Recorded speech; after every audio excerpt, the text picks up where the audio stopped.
Monday, the National Anti-Poverty Organization will release its policy statements outlining the faults in Canada's food distribution policy. The organization's director, Marjorie Hartling, is in our Ottawa studio this morning.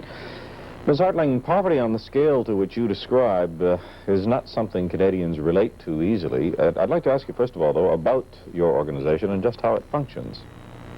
Well, our organization is primarily a federation of smaller organizations, about 1,800 of them across Canada, whose members are primarily those who are people living in poverty.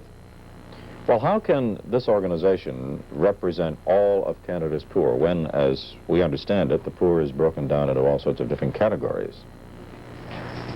Mainly because of the different bases and different types of organizations we have. We have tenants organizations, welfare rights organizations, senior citizens groups. As broad a base of groups as the poor come from, we have within our memberships.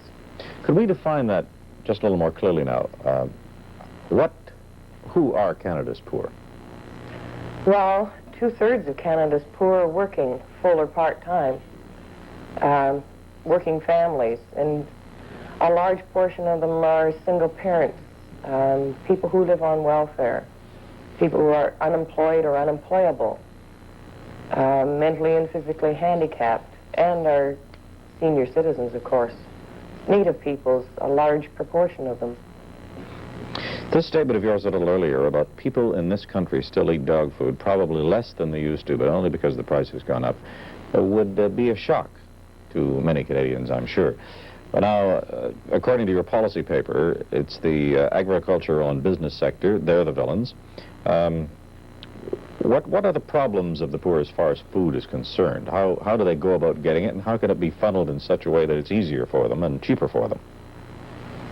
Well, we think, first of all, it's not just agriculture and business. We believe that government's uncoordinated policies are partly to blame.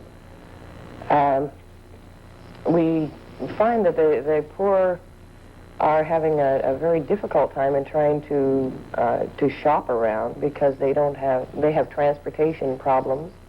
They live in rural areas quite often too, where they don't have any competition. Generally, the poor wind up buying the poorest quality and paying more for it.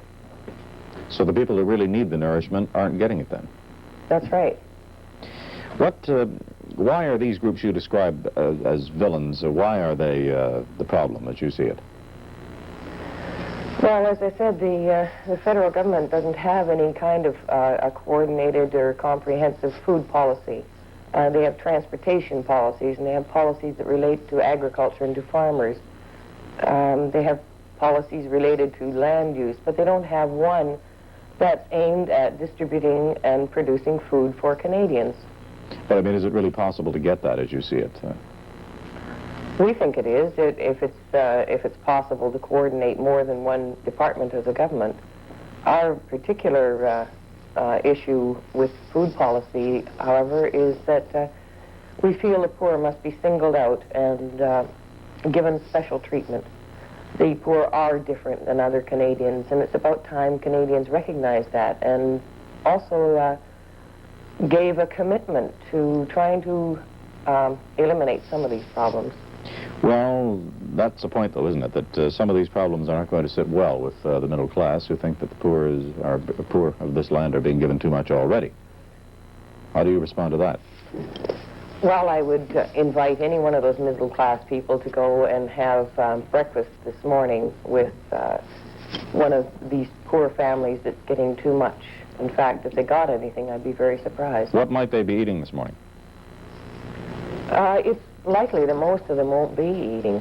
They'll be grabbing a cup of tea. Maybe some mashed potatoes off the back of the stove. Depends upon the area of the country you're in. A piece of bread and molasses. Where is the poor concentrated in the country?